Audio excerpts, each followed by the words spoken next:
श्री गुरु चरण सरोज रज निज मन मुकुल सुधार बरनौ रघुवर विमल जसो जो दायक फल चार। बुद्धिहीन तनु जानिके सुमिरौ पवन कुमार बल बुद्धि विद्या देहु मही हरहु कलेश विकार। आप सभी को हनुमान जन्म महोत्सव का ढेर सारी बधाइयाँ। आज हनुमान जी के बारे में हम कुछ हनुमान जी से हम सीखना चाहेंगे। तो आज मैंने पूरा रामायण का मतलब मन में ही पूरा रिवाइज किया कि क्या हनुमान जी की विशेषताएं थी रामायण में और अभी भी हैं, क्योंकि हमारे हनुमान जी अभी भी हमारे धरती पर विराजमान हैं। तो मैंने जो दो लाइनें बोली उनमें से जो मैंने सीखने की कोशिश की है वो है बल, बुद्धि, विद्या और विनम्र रहना, ह्यूमिलिटी फ्रॉम हनुमान जी। और कलेश और विकार को कैसे निकालेंगे उसके बारे में मैंने आज सीखने की कोशिश की है। बल हनुमान जी जैसा हो।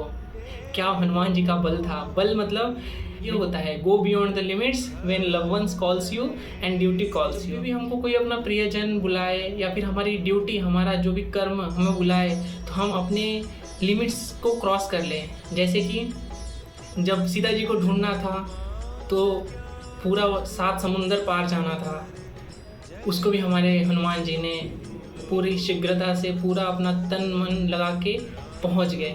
ऐसी शक्ति हो। जब लक्ष्मण मूर्छित हो गए थे तो हमको लेके आना था सजीवन बूटी, रातों रात लाना था, तो वो गए तो ठीक है, पहुंचना तो अच्छी बात है। जब उनको सजीवन बूटी नहीं मिली तो सीधा पहाड़ उठा के ला दिए। ये होता है go beyond the limits when love once calls you and duty calls you.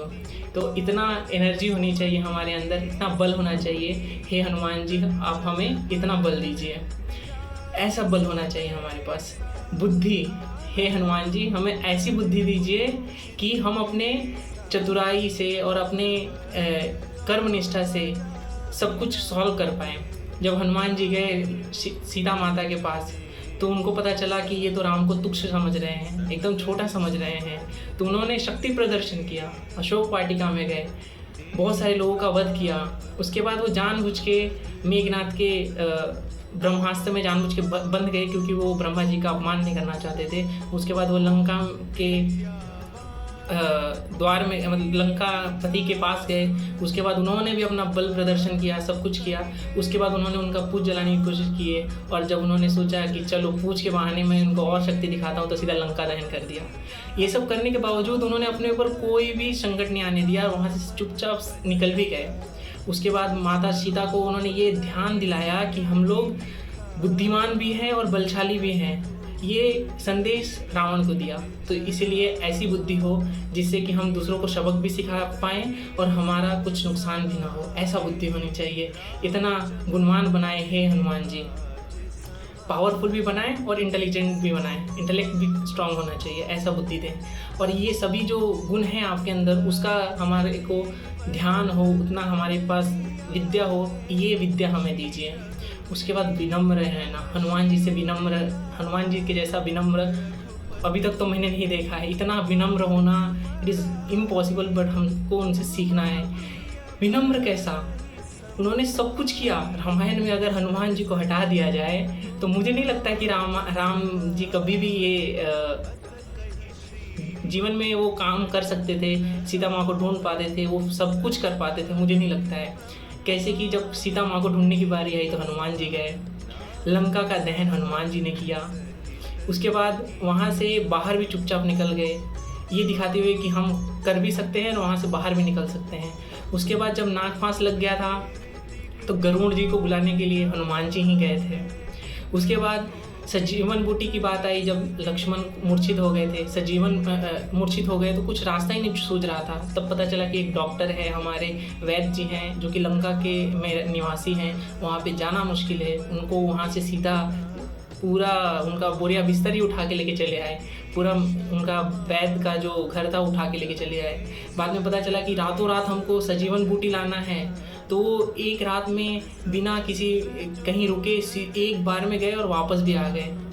जब रास्ते में भरत जी को पता चला कि इतना विशाल काय पहाड़ उठा के कोई लेके जा रहा हो, वो डर गए कि ये क्या है, हमारे राज्य पे या फिर हमारे उस तरफ कुछ हुआ है। ये डर के मारे उन्होंने जब तीर मारा, हनुमान जी गिर गए, तो उनके मन से जब उन्होंने पूछा भरत जी ने कि तुम कौन हो, तो उन्होंने बोले मैं तो राम का एक दास हूँ। जब लंकापति के सामने जब उन्होंने रावण ने पूछा तुम कौन हो, तो उन्होंने बोले मैं तो एक राम का छोटा दास हूँ। तो ये ह्यूमिलिटी, विनम्रता हमारे अंदर भी हो, यही हनुमान जी से मैं प्रार्थना करता हूँ। हे हनुमान जी, ये बुद्धि, विद्या, बल और विनम्रता आप हम में दें और कलेश और विकार मिटा दें। हनुमान जी के अंदर कहीं भी कलेश का भावना नहीं दिखा मुझे, कहीं भी कलेश का भावना नहीं दिखा और विकार तो था ही नहीं। तो हे हनुमान जी, आप बहुत बलशाली हैं, आप बहुत दयावान हैं। आपके जैसा बुद्धि हमारे अंदर आ जाए, आपके जैसा विद्या हमारे अंदर आ जाए और हम आपके जैसा बन सके, इसका बहुत बहुत हमको ज़रूरत है। आप हमें इसका आशीर्वाद दीजिए।